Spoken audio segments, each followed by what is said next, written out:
The transition style used in these pages allows the reader an insight into Marv's emotional state. However, the pages themselves could be described as a transition regarding a greater context. This is seen as few actions are taking place within the panels. The main focus is placed on Marv's character, and especially the transition which he undergoes. A particular type of graphical transition is used in order to obtain this effect. An example could be the first page containing 3 panels. At first glance, one would likely characterize these transitions as moment to moment. However, it becomes quickly clear that several hours pass away within the gutters of the panels, causing the transitions to become more action to action-like. The transitions contains little closure, however the pace is slow, and this causes the reader to acknowledge time passing by and pick up on graphical details concerning Marv's state of mind. As shown in the picture that I magically created with paint, the panel is orientated in 4 different ways. One is the panel itself, and the next is the light from the window, then the bed he's sleeping on, and then himself. It gives a feeling of chaos and restlessness when the panels are orientated in all these different ways that doesn't seem to be fitting right. It really emphasizes Marv's emotions, like he is restless all night due to emotional issues, mainly surrounding Goldie's murder. He's so frustrated and hyped on making the responsible guy pay that he can't relax and get some sleep. In the last panel on our chosen page, Marv is surrounded by bricks as he's seen through the window. This gives an effect that the entire brick wall is like the gutter and the window is the whole panel. It gives a feeling of like this plainness and a tiny bit, only a tiny bit of the world actually matters.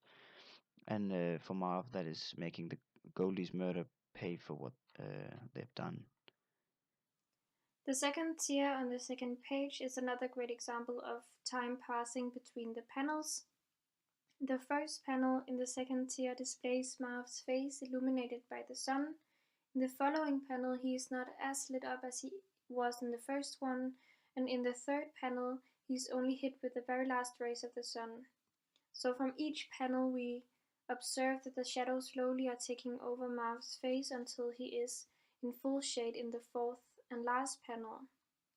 So this indicates that time is indeed passing between the panels within the gutters, and it furthermore slows the pace significantly down when reading.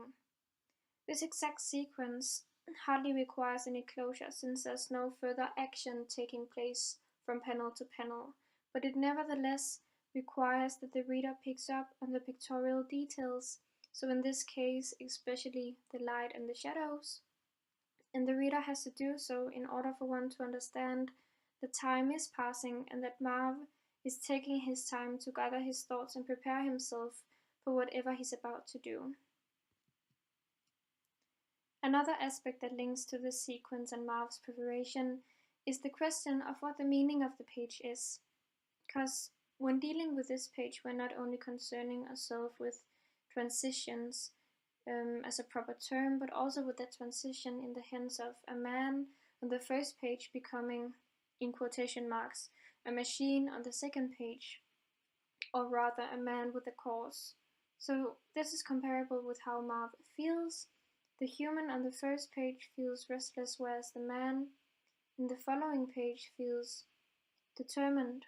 So consequently, there is a transition taking place from the first page to the second page. Marv, he develops, he goes from being a man to being a man with a cause. He is determined, and this determination that he experiences causes him to act.